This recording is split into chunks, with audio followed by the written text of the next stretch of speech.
Hey guys, welcome to this episode of Lyndley Trends. I'm Sally Lyndley, and on this episode we're going to chat about the concept of rebranding.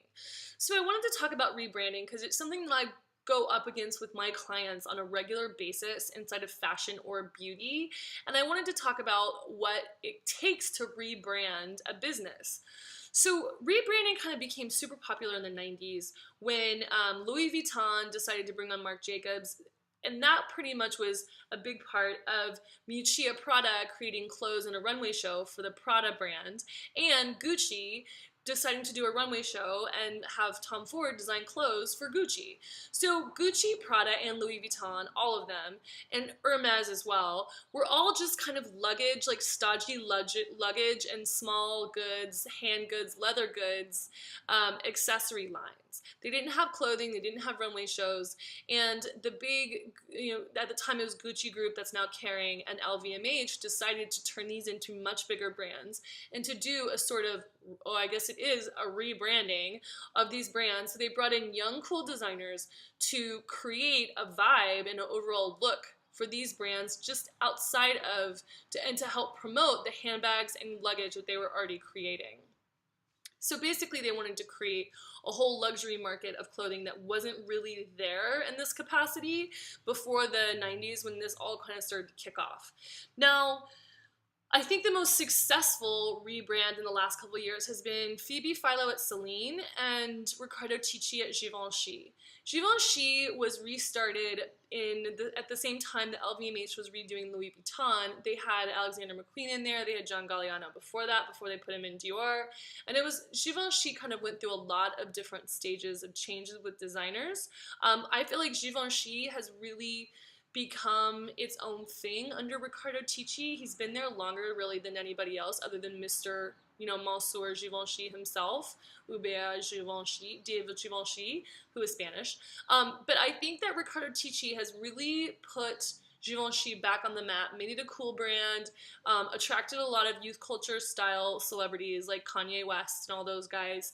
But he's really done a successful rebrand in, as far as his clothing, his bags are awesome, his shoes, his jewelry, and the advertising campaigns all were really, really strong. Then again, you also have Celine. They're also owned by LVMH, who Phoebe Philo has rebranded in the last couple years. Again, they had been trying to redo Celine since the 90s and had a lot of designers in and out, but nothing really stuck until Phoebe got there. Phoebe also took a huge percentage of the company, so she's a board member, and was able to redo everything from the logo to pretty much the stores, everything about the brand. And that really worked. Looking at mass market rebranding, now that's a much harder category. Mass market rebranding is hard because most of those companies are publicly owned, and CEOs of mass brands usually aren't willing to take the hit as far as their stock or equity is concerned. The board members get upset, and rebranding really takes 2 to 5 years. When a customer, especially for a mass market customer who's more of a follower than a trendsetter. The thing with luxury companies is you're dealing with trendsetters. So they're going to be faster to adopt things than the mass market.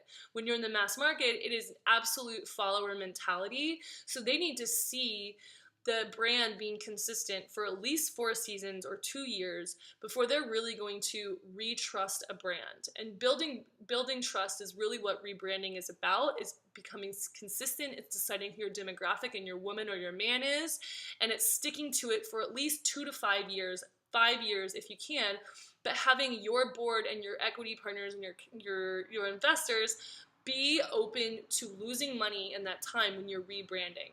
Because when you're rebranding, usually you're going to lose old customers, but hopefully you're going to gain new ones who are going to spend more money and be loyal to your brand. So I also think something important to look at when you're looking at rebranding is the average shelf life of a brand being super duper cool, like on the highest end, like what they talk about up into the tipping point is 10 years. At the tipping point, I feel like after that 10 years, they start to go dip down, and it really starts to hit the more mass market follower types. Then I would say you have another 10 years of profitability before your company should just do another rebrand.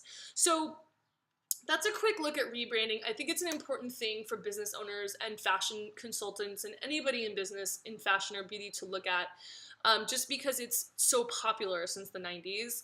And, knowing that you have to choose a consistent message, demographic, and concept for your brand and stick to it for 2 to 5 years. I've worked with many people who only stuck to it for 1 season or 1 year, and they all freaked out, or their investors freaked out when the sales started to go down, because what's going to happen is when you're changing demographics, your sales are going to plummet while your new demographics building trust with you.